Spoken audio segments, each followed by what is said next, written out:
Next, I have the great pleasure to introduce Professor Monique Sternin.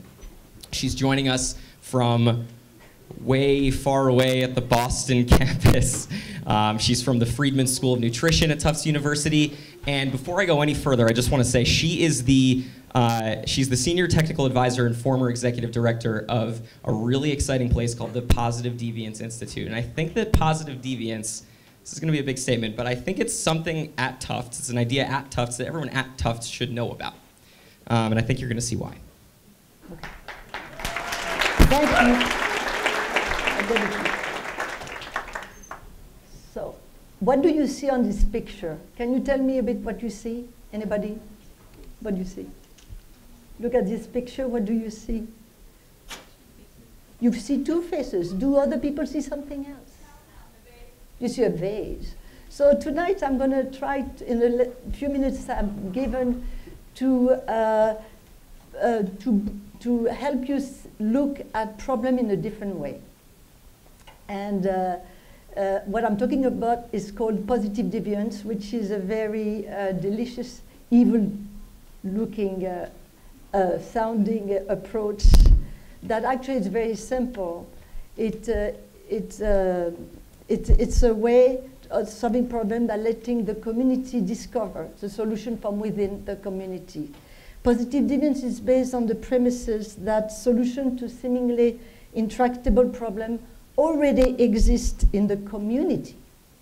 So here we are, problem solvers, and we see a problem, we're here to solve it. Well, the positive deviant approach says, wait a minute, the solution already exists, hidden in plain sight. Not only that, but they have been devised by members of the community itself, and these innovators have actually been successful by, oh, you can see I'm new at this thing. These innovators have been successful against all odds. They're successful, but they share the same constraints and challenges that everybody else in the community. So I'd like to tell you the story of how this came about. The year is 1990, the place is Vietnam, and the government of Vietnam had invited Save the Children US, an American NGO, to come to Vietnam and develop a model to address the problem of childhood malnutrition in Vietnam. And at that time, malnutrition was very high. 6 out of 10 children were malnourished. Vietnam was undergoing a lot of changes, were in a period of chaos, and they had also suffered lots of typhoon, and they were actually near famine situation.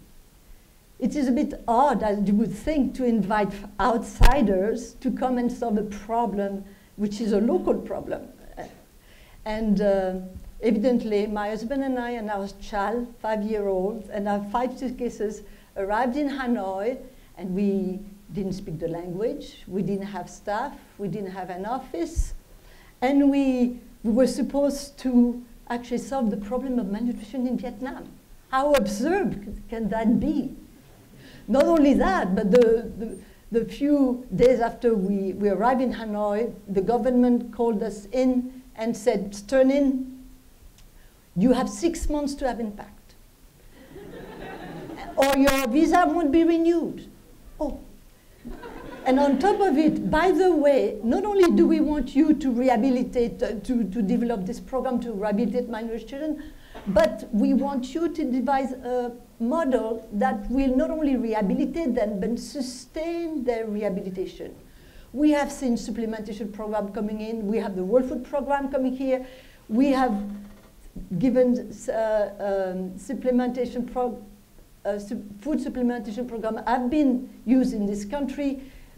It works when it's happening, but afterwards children are again malnourished.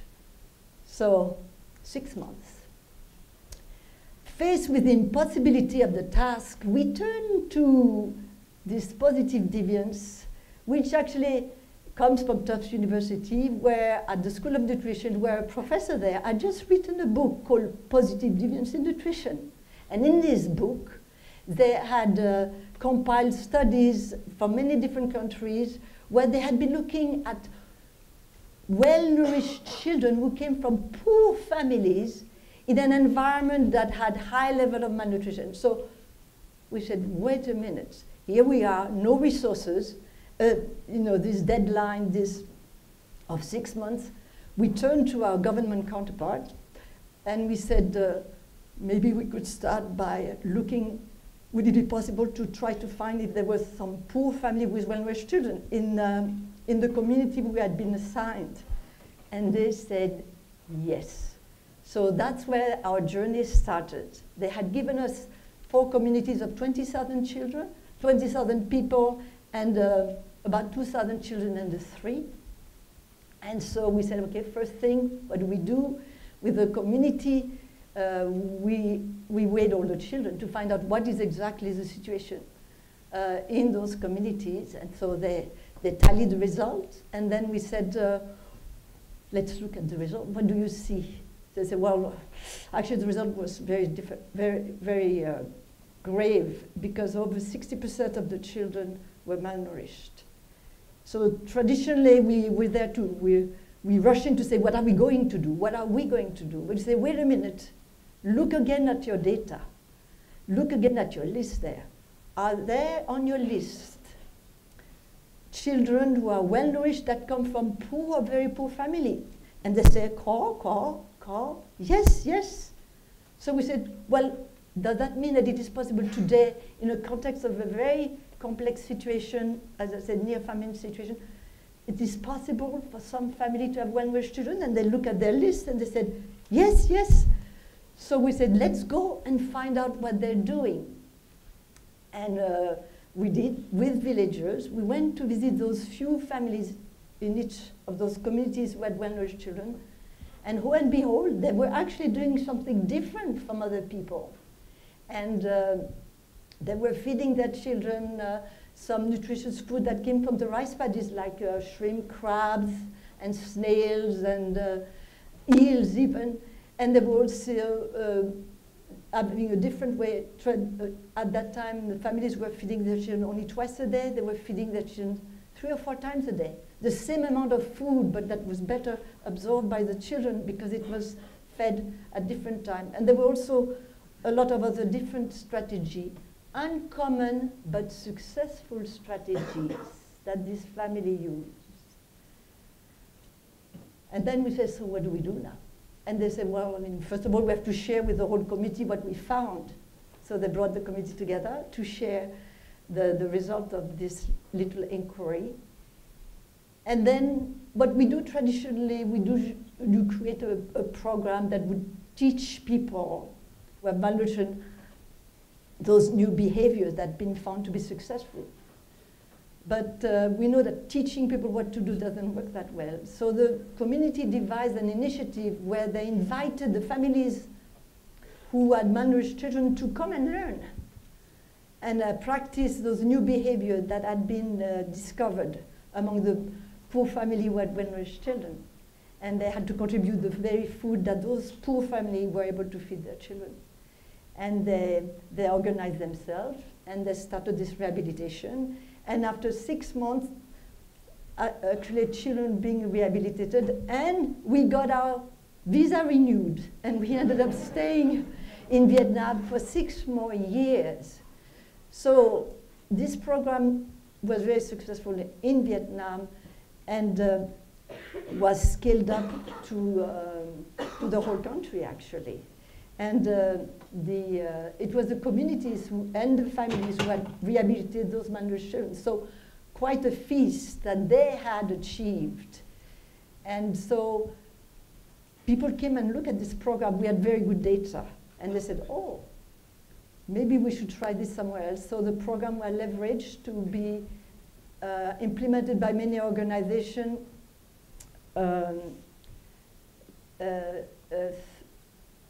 throughout the world, actually. And then was also is used today in many countries in Latin America and Africa and Asia. This was just the beginning of the application of this approach, we then moved to different countries where we were offered the opportunity to look at very different problems. In Egypt, for instance, with female genital cutting, which is a widespread practice, 97% of women are circumcised. Putting those different lenses on, looking at problem in a different way, the advocacy community in Egypt who tried to advocate against the practice was invited to look at the 3% who are not circumcised.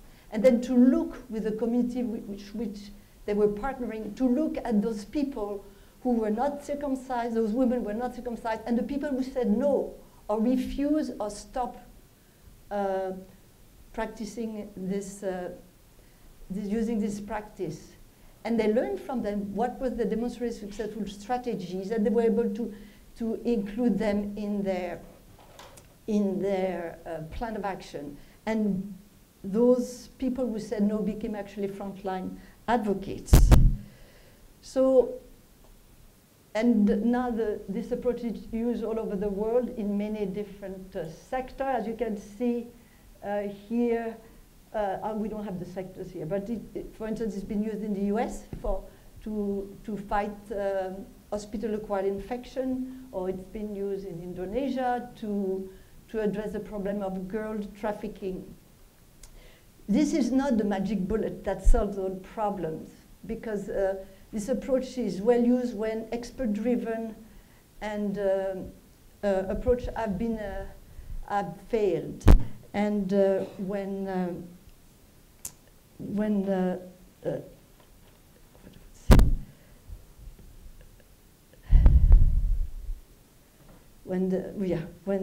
those other approaches have failed. This approach is important because it demonstrates that people have the power to solve their own problem using their own solution. And those solutions are cheap, indigenous, easily replicable, and also sustainable by definition. So it is also an alternative to technology solution that usually promote the use of one-size-fits-all and do not take into account the complexity of communities in which we live. And so one of the challenges of the approach is that it's not what the people are, they know they have solution in a way. They embrace this approach very easily, but it's more the people, the power that be, the people who have control, who have difficulty with this approach, because for them, the experts have to become learners, the teachers have to become students, and the power that be has to become catalysts for bottom-up change. And so that's the most difficult thing to do. But I would like to leave you with a quote from an Aborigines woman who said to an aid worker, "If you come here to help me, you're wasting your time. But if your liberation is linked to mine, let us begin." Thank you.